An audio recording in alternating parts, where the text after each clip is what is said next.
Good morning, everybody. It's Danny back from Deep South Homestead. We're back in our garden over by the cabin. It's time for us to clean our garden up because our growing season's over. I mean, basically here in the south. We're getting ready for fall. And you see, we've got our row cover down here. And people, contrary to what you believe, weeds do grow on row cover. Our tomatoes are over. I mean, there's tomatoes hanging all down through here, but guys, they're gone. The heat's done destroyed everything down here. And we got to take this stuff up. Now, when you get ready to take this stuff up, grass has grown through it in places where there's a tiny hole, and around the edges it's growed up over it. Anywhere we had a tomato stake down in here, grass come up around that. So don't let it be fooled. Weeds do grow on it and come up around where there's a hole at. Now, like right here, there's no hole in this, but dirt got on top of it right here, and a seed was there. And see, stuff can grow through from the top. It just can't come up from the bottom. And anywhere we had our tomato stake holes, there's weeds that come up through them. And that's just to be understood with it. Like our tomato was right here. These old chamber bitters, they come up through the hole of it there. We have to get that stuff out of here. And then the tomato plant itself, we got to take that up and get it out of here.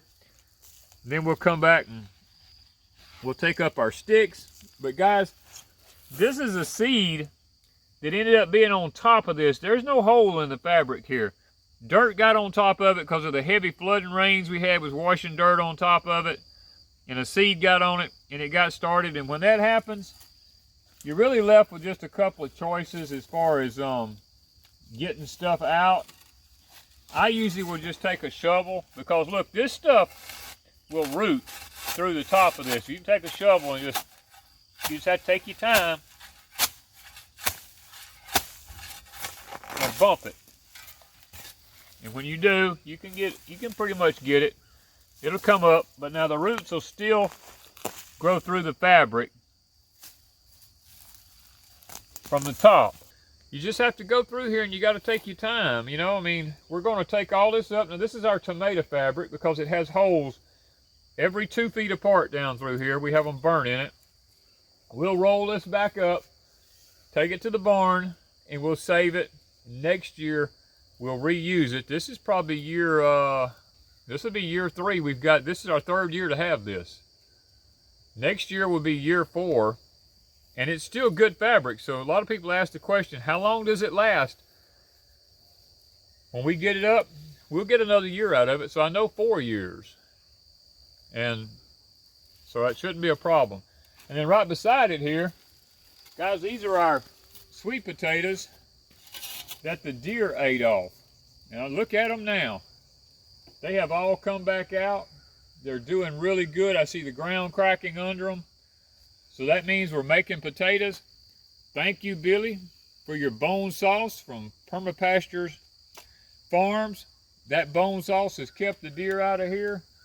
And the sweet potatoes have a chance to come back and possibly make before it's too late.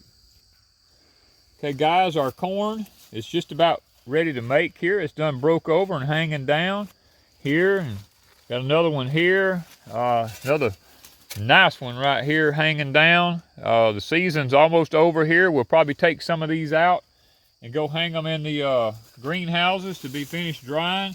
And we have some that's not quite, done yet because I had to plant this like 2 or 3 times. The squirrels, if you remember my past videos, kept coming in here digging up my seeds, and I had to keep coming back and replanting and replanting. Well, I've got a total mixture of different age corn in here now. But the ones that's ready, we're going to go ahead and try to get the stalks out of here and get them hung up and let them dry away from maybe animal predation coming in here like a raccoon or something. They're at the perfect stage now for a raccoon to destroy it. And this is the Hickory King. So we're hoping to be able to get some seeds out of this to be able to have our own seed to replant again in one day. Plus, we want to make some cornmeal and corn flour out of it just to see how it does. Danny pulled all the stakes up. I took the shovel and went through and slung all the bad tomatoes off. We're pulling weeds up any chamber bitters is going in the road. The grass is going to the cows. The stakes are going to be put up.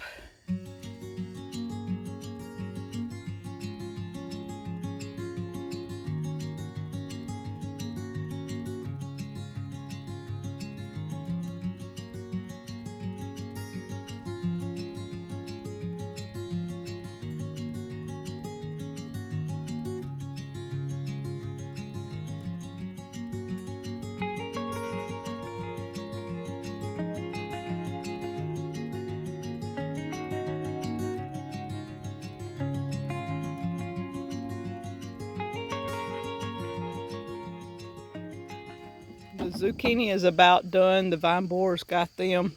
You see where some of them are just going. Some of them are kind of taking second life, but we're going to take these out and redo.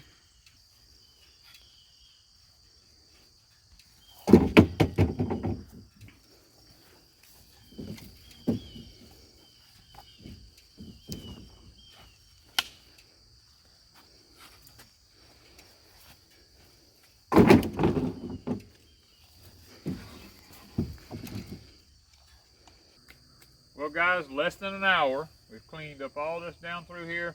We still got to pull a few weeds right here.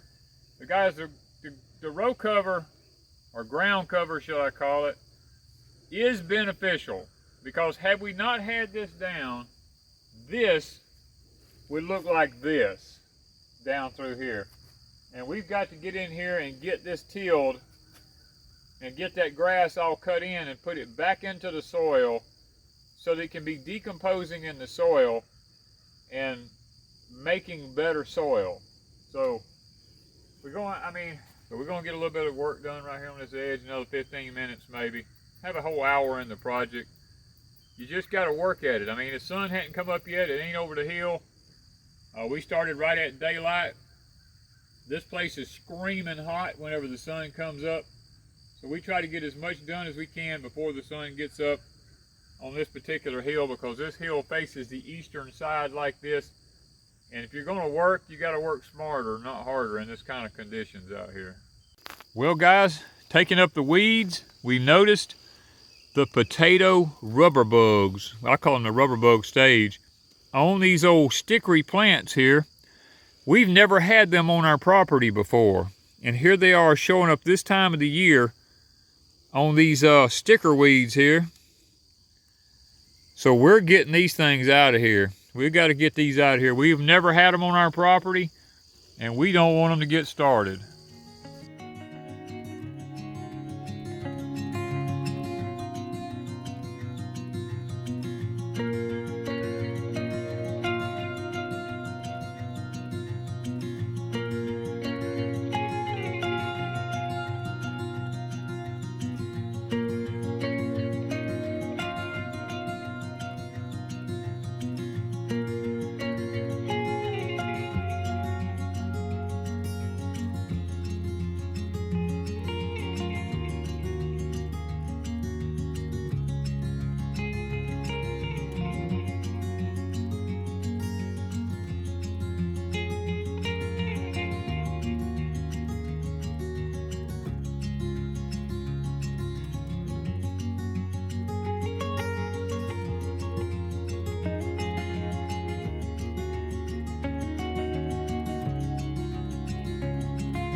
All right, guys. You got to work smarter, not harder. Look at the ground underneath where the ground cover was at versus out beside it. This is what I'm talking about. The ground stays pretty and clean underneath it. The weeds grow crazy on the outsides of it. That's why we'll always use the ground cover as long as we can, because it does make a difference.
Alright guys, it's been an hour and 35 minutes from beginning to end. We have everything cleaned up, all the weeds took out.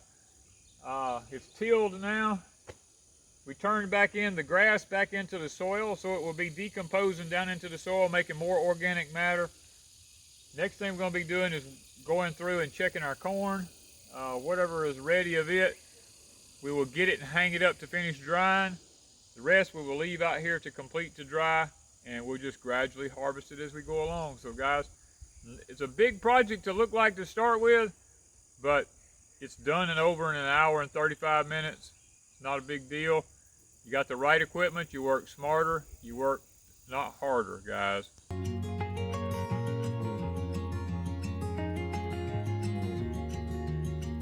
Maybe between the fence and the bone sauce, it'll save our sweet potatoes for a little while. Let's hope so. Let's hope so.